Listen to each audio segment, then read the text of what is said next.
गुरुर्ब्रह्मा गुरुर्विष्णु गुरुर्देव महेश्वर गुरु साक्षात परम ब्रह्म तस्मै श्री गुरुवे नमः। Good morning students, good morning Bharatvarsh. You are most welcome in my sixth class, and in this class we will discuss about what did liberal nationalism stand for। इस क्लास में हम लोग यह जानने की कोशिश करेंगे कि लिबरल नेशनलिज्म क्या है। This is very important for us. Ideas of national unity in early 19th century Europe were closely allied to ideology of liberalism. Ideas of national unity in early 19th century Europe were closely allied to the ideology of liberalism. The term liberalism derived from the Latin root liber, meaning free. For the new middle classes, liberalism stood for freedom for the individuals and equality of all before the law. Idea of national unity in early 19th century Europe. Europe में 19वीं शताब्दी के प्रारंभ में national unity का जो idea आया वह पूर्ण रूप से लिबरलिज्म के आइडियोलॉजी पर आधारित है। लिबरलिज्म का मतलब होता है उदारवाद। The term liberalism derives from the Latin root liber, meaning free. Liberalism शब्द लैटिन भाषा के लाइबर से बना हुआ है, जिसका अर्थ होता है फ्री, स्वतंत्र। For the new middle classes, liberalism stood for freedom for the individual and equality of all before the law. For the new middle classes, new middle class के लिए liberalism stood for freedom for the individual and equality of all before the law. New middle class के लिए उदारवाद का अर्थ था व्यक्ति की स्वतंत्रता। New middle class के लिए उदारवाद का अर्थ था व्यक्ति की स्वतंत्रता और इक्वलिटी बिफोर द लॉ, मतलब कानून के समक्ष सभी लोग बराबर हैं। This is important. Politically it emphasis the concept of government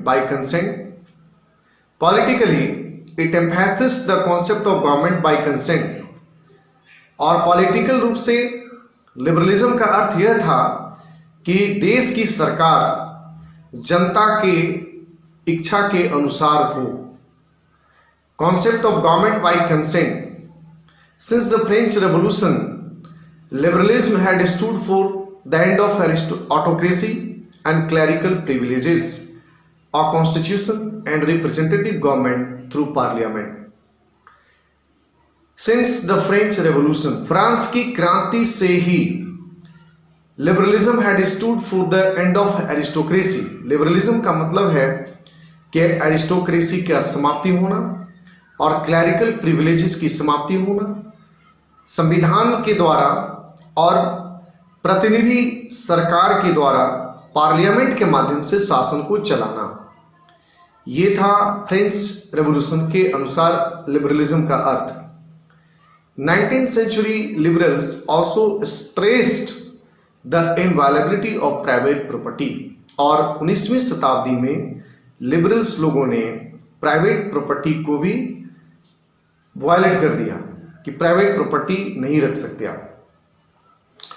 so this was the important points.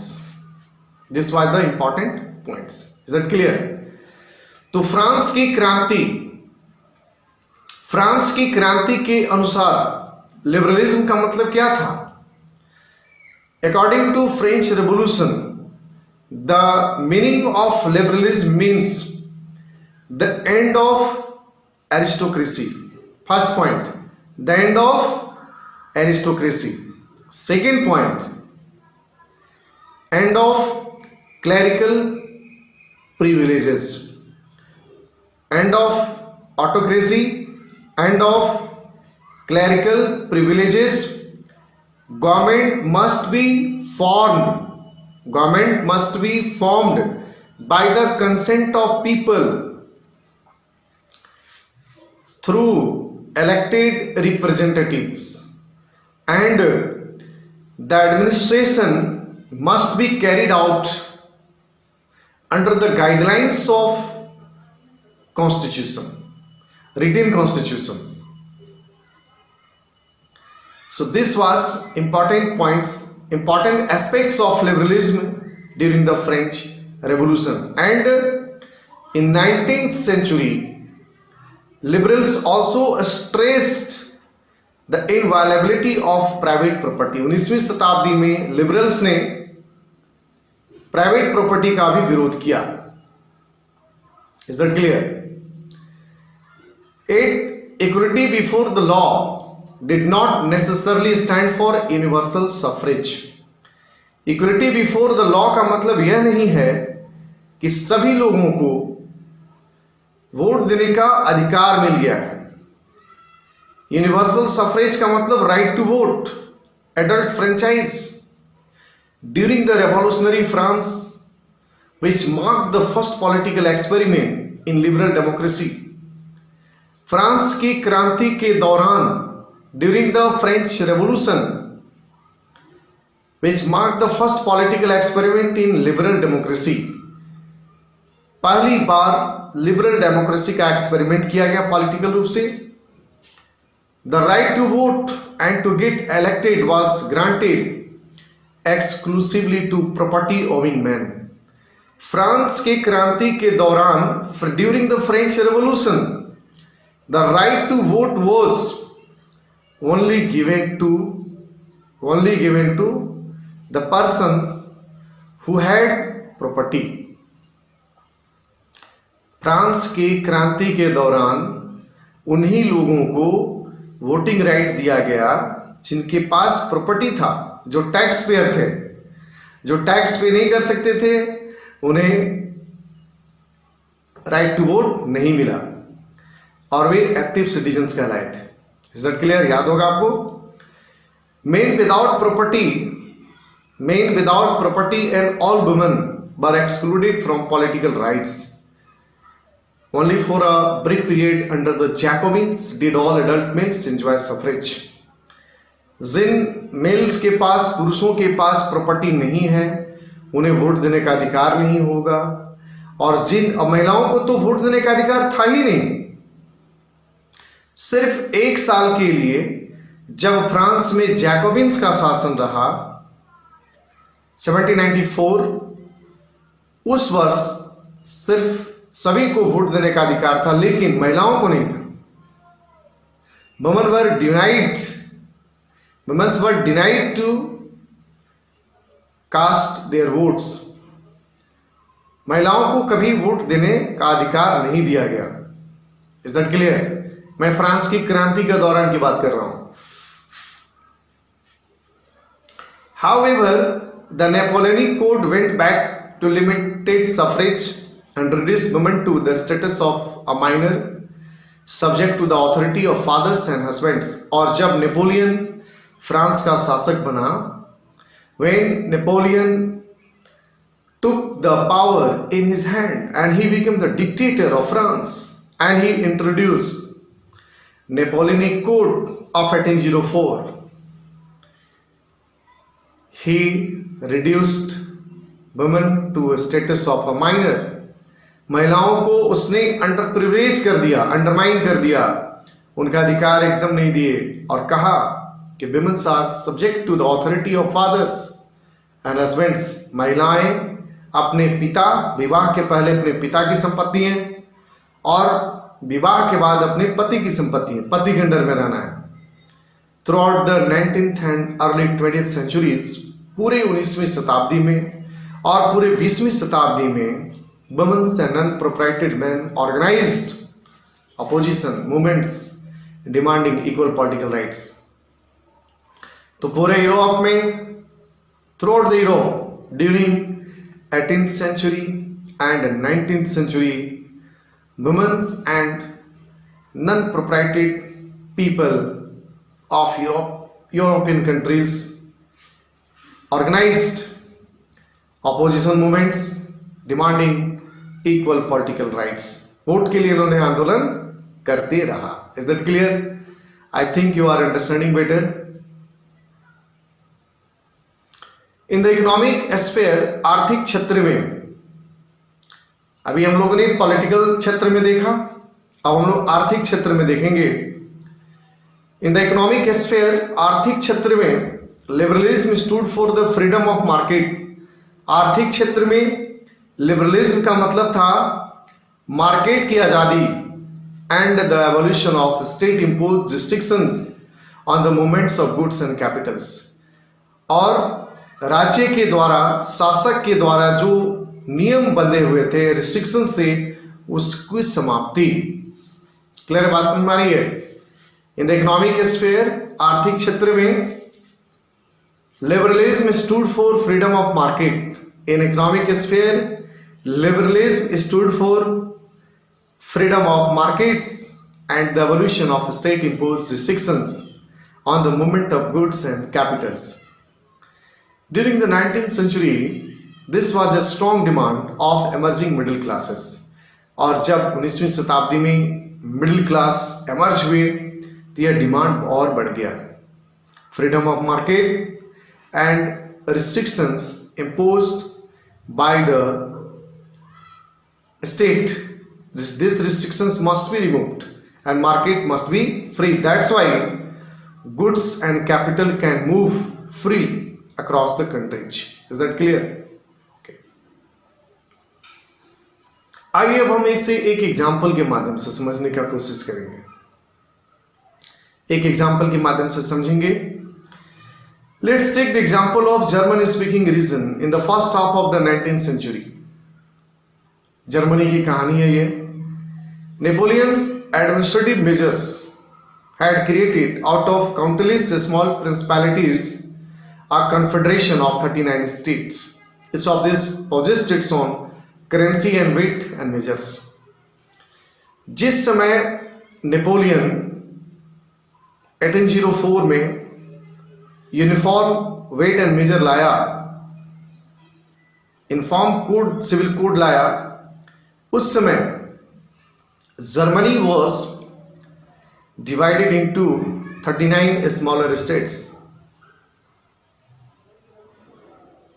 Germany was divided into 39 smaller states, and these 39 smaller states in Germany had their own currencies, had their own weight and measures. 1804 के आसपास में Germany 39 smaller states में बटा हुआ था, और ये जो 39 स्मॉलर स्टेट्स थे, बड़ा डाइवर्सिटी था यहाँ पे। सभी स्टेट का अपना अपना करेंसी था, सभी स्टेट का अपना अपना वेट एंड मेजरमेंट था, लेंथ अलग अलग था, किलोग्राम अलग अलग था, करेंसी भी अलग अलग था। तो क्या हुआ? 1804 का जो नेपोलियनिक कोड आया तो क्या हुआ, आइए उसी की बात करते हैं एक एग्जांपल के माध्यम से। A merchant travelling in 1833, a merchant travelling in 1833 from Hamburg to Nuremberg to sell his goods should have had to pass through 11 custom barriers and pay a customs duty of about 5% at each one of them. Duties were often levied according to the weight or measurement of the goods. A merchant traveling in 1833, एक व्यापारी जो 1833 ईस्वी में Hamburg से Nuremberg व्यापार करने के लिए जब वो जाता है तो उसे 11 कस्टम बैरियर से पार करना है, 11 जगह पर उसको टैक्स लगना है, एंड पे a custom duty of about 5% at each of them. एक जगह 5% दिया, दूसरे जगह 5% दिया, तीसरे जगह 5%, मतलब 100 रुपये का सामान 160 रुपया हो जाएगा। Duties were often levied according to the weight और मेजरमेंट ऑफ द गुड्स। और जो टैक्स देना है, जो ड्यूटीज है, टैक्स देना है, वेट एंड मेजर के अनुसार से। अब आगे देखेंगे वेट एंड मेजरमेंट की स्थिति क्या है, जरा इसे भी समझें।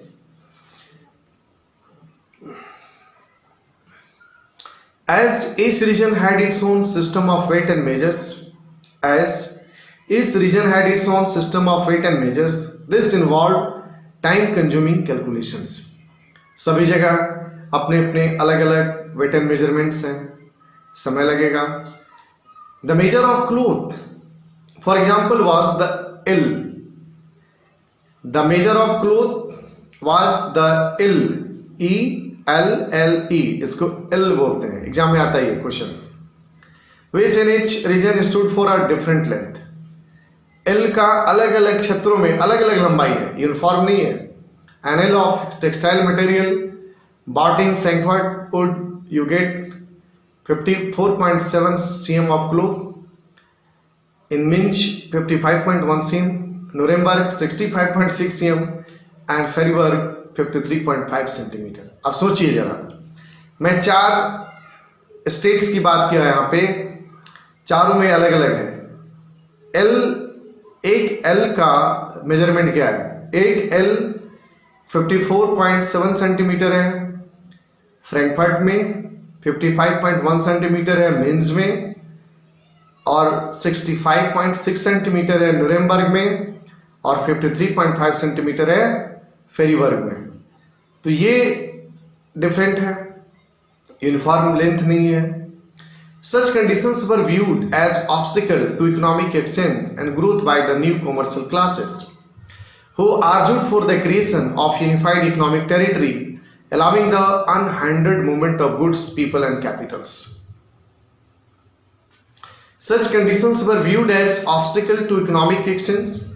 तो इस प्रकार का जो कंडीशंस है वेट एंड मेजर का, करेंसी का, जिससे इकोनॉमिक एक्सचेंज संभव नहीं है, तो व्यापार कहाँ से बढ़ेगा, न्यू कमर्शियल क्लास डेवलप कैसे करेंगे। Who argued for the creation of unified economic territory, allowing the unhindered movement of goods, people and capital. तो ऐसी स्थिति में ये व्यापारी वर्ग के लोग चाहेंगे कि पूरे देश में एक तरह का वेट एंड मेजर हो, एक तरह का करेंसी हो। यह तभी संभव है जो 39 स्टेट्स है वह 39 स्टेट समाप्त होकर यूनिफाइड सिंगल यूनिट में बदल जाए, तभी तो संभव है। समझ में आ रहा है ना? ओके, आगे बात करेंगे हम लोग। इन 1834 में a custom union or Zollverein was formed at the initiative of Prussia and joined by most of German states. 1834 में एक कस्टम यूनियन बनाया गया जिसे ज़ोलवेरियन कहा जाता है। ज़ोलवेरियन क्या कहते हैं? ज़ोलवेरियन, ZOLLVEREIN, ज़ोलवेरियन। क्वेश्चन आता है यहां से, बोर्ड्स में क्वेश्चन 1 नंबर के लिए पूछा जाता है। What do you understand by Zollverein? Zollverein से आप क्या समझते हैं? तो Zollverein was a custom union. Zollverein क्या था? Zollverein was a custom union which was formed in 1834 by the initiative of Prussia and later German states joined. Most of the German states joined it. In 1834, a custom union was formed. In 1834, a custom union was formed by the initiative of Prussia, and later most of the German states joined this custom union or Zollverein. Is that clear? Okay. The union abolished tariff barriers and reduced the number of currencies from over 30 to 2. और इसने क्या किया Zollverein ने कि इसने tariff barrier को समाप्त कर दिया। ज़ोलवेरियन टैरिफ बैरियर को समाप्त कर दिया और जर्मनी में 30 अलग अलग तरह के करेंसी जो चलते थे उसे घटाकर 2 करेंसी कर दिया। 30 to only 2, 2 दिखाई दे रहा है, 2 है ना, तो 2 करेंसी में कन्वर्ट कर दिया इसको। तो बहुत इंपॉर्टेंट काम हो गया। जहाँ पे 33 में हम लोग अलग अलग 30 प्रकार के करेंसीज की बात करते थे, 11 कस्टम यूनियंस की बात करते थे। अब यहां पे ये 30 से रिड्यूस्ड होकर हो गया 2। समझ में आ रही बात? The creation of a network of railways further stimulated mobility harnessing economic interest to national unification. अब बाद में जब रेलवे लाइन आया, रेलवे लाइन चारों ओर बिछने लगा, फैल गया, तो लोगों का मूवमेंट बढ़ा, इकोनॉमिक इंटरेस्ट फुलफिल होना शुरू हुआ और नेशनल यूनिफिकेशन का कार्य चलता रहा। पूरे दुनिया में रेलवे का बहुत बड़ा योगदान है। Railway had played very important role all over the countries of the world for unification and national movement as well. A wave of economic nationalism strengthened the wider nationalist sentiments. A wave of economic nationalism strengthened the wider nationalist sentiment growing at that time. So this was the end of my 6th class. You have heard my lecture very carefully, I believe, and I always tell you, you must feel you are sitting in front of me and I'm also sitting in front of you. We are sitting in a classroom. This is a classroom feelings. You must feel yourself you are sitting in a classroom and I am also sitting in front of you and telling you the story of nationalism in Europe. Thank you. Swar, Namaskar. So, you are most welcome in my 7th class. You must continue with my classes. So, you are most welcome in my 7th class. And in my 7th class, I will explain you a new conservatism after 1815. A new conservatism after 1815, because the year of 1815 was the turning point of European society. Battle of Waterloo, you have remembered, Battle of Waterloo, Vienna Congress, 1815. After that, after this treaty, the conditions of Europe was totally changed. The end of this marked the end of the Napoleons in Europe. So you never forget about this, my 7th class, and the topic of 7th class is a new conservatism after 1815. Thank you.